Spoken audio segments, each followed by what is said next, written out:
It started with me getting in trouble for something I didn't even do. Oh, I'm doomed. Again? My mom said I'm always like this. You are always like this. Hey, you too? I'm not your mom. I'm worse. I'm your classmate. That was her.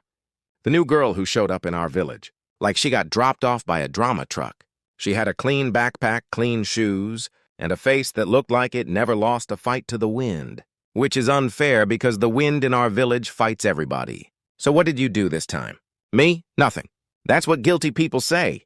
No, guilty people say it wasn't me. I said nothing. That's innocent. Those sound the same. Different feeling. She spoke like that. Like she was arguing with the world for fun. And somehow it made me laugh when I didn't want to. That day, I had to run an errand for my grandma. Just one thing. Deliver a small jar of honey to the shop by the river. Easy, except the new girl decided. She also needed to go to the shop by the river. Why are you going there? Because I want to. That's not a reason. It's the best reason. We walked the dirt path together. Our village had one main road, one river, and a million places to trip. The air smelled like grass and old stories. The kind adults pretend they don't remember. I tried to act normal. I failed in 5 seconds. So you used to live in the city? Yes. Is it true the city has 10 convenience stores on one street? More. Do they sell fried chicken at midnight? They sell everything at midnight. That's scary.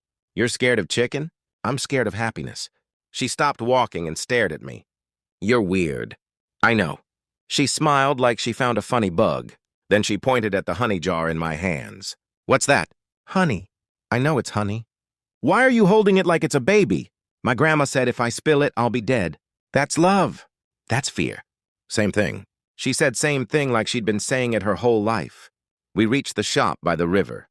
The owner auntie looked at us, like she was watching episode 1 of something. Ah, so it begins, her eyes said. I handed over the honey, bowed politely, and tried to leave. Then the new girl casually grabbed a box of milk candies, paid, and walked right out without looking back, like I was supposed to follow. So I did, because my feet are stupid. Outside, she opened the candy box and offered it like it was a contract. Take one. Why? Because if you take one, you owe me a secret. That's not how candy works. It does now. What if I don't take it? Then you're scared of happiness. Stop using that against me. I took one. It tasted like milk and summer and trouble. Okay. What secret do I owe you? Your real name. My real name is my name? No. Your real name? What are you talking about? In the countryside, people have 2 names. We do? Yes. One is what adults call you. She leaned closer, serious. And the other is what your mom calls you when she's about to explode. I froze. Because she was right. How do you know that? I heard it yesterday. You heard my mom! Everyone heard your mom. Okay, fair. She laughed once. Just once. But it hit me like someone turned on a light. Then she looked at the river like she forgot I existed. Do you think people can be happy and sad at the same time? What kind of question is that? Answer. Yes. Why? I shrugged. Because when something good happens, you know it won't last. She stared at me like she didn't expect that answer from a boy who trips over air. You're not that dumb. I'm dumb in other areas. Like what? Like talking. You're doing it now. Yeah, that's why it's going badly. She smiled again, but softer. Then she did something even weirder. She took out a small notebook from her bag. A plain notebook. No decorations. No stickers. Like it was a secret on paper. She wrote something. Ripped a page. Folded it once and held it out to me. Hold this. What is it? A rule. A rule? If you want to keep something, you need a rule. I unfolded it. It was one sentence. If it rains, don't run. What kind of rule is that? My rule. Why? Because people always run when it rains. That's because we get wet. Exactly. She said that like getting wet was the saddest thing in the world. I wanted to argue. But her eyes were serious in a way kids usually aren't. So I joked instead, because that's what I do when I'm scared. What if it rains really hard? Then you get really wet. That's not helpful. It's honest. What if there's thunder? Then you get wet with sound effects. I laughed. She laughed. For a second, we were just 2 kids by the river being stupid. Then the wind changed. The sky dimmed like someone lowered the brightness. A single cold drop hit my forehead. Then another. Then another. It's raining. I know. So we're not running? No. But my mom will kill me if I come home soaked. Then don't go home. That's not an option. Everything is an option. We stood under a tree that wasn't really a tree, more like a stick pretending to help. The rain grew heavier. I looked at her. Her hair started to cling to her cheeks. Her shoulders got dark with water, but she didn't move. She just watched the rain like she'd been waiting for it. Are you okay? Yes. You don't look okay. I look wet. You look sad. She didn't answer right away. Then she spoke very quietly. If you run, you miss the moment. The moment of being miserable? The moment of being together. My heart did something stupid. The rain hit harder. I took off my jacket without thinking and held it over her head. It was a tiny jacket. It covered nothing. We both got wet anyway. What are you doing? I'm not running. That's not what I meant. Too late.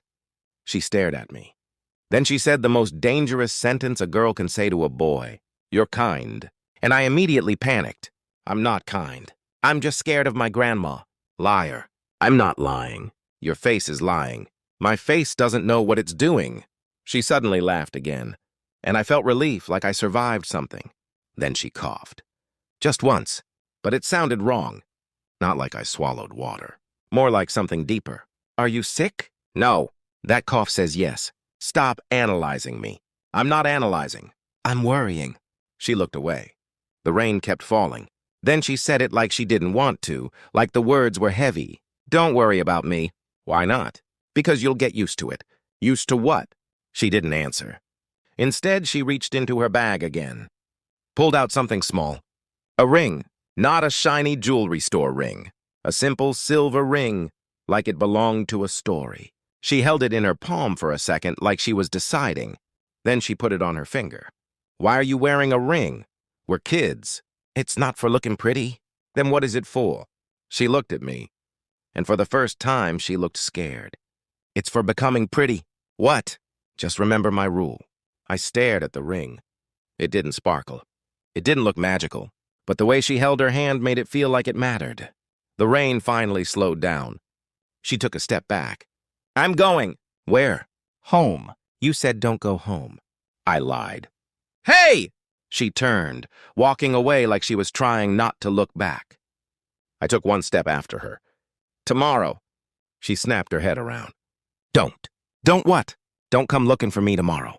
Why would I? Just don't. Her voice shook on that last word. Then she forced a smile like she remembered. She was supposed to be strong. If you see me, pretend you don't. That makes no sense. It will. And then she walked away. The rain had stopped, but I felt wet inside anyway. I looked down at the paper in my pocket. If it rains, don't run. I didn't run. But for the first time, I wished I had. Because I had a feeling tomorrow would rain again, and something would break. To be continued in part 2.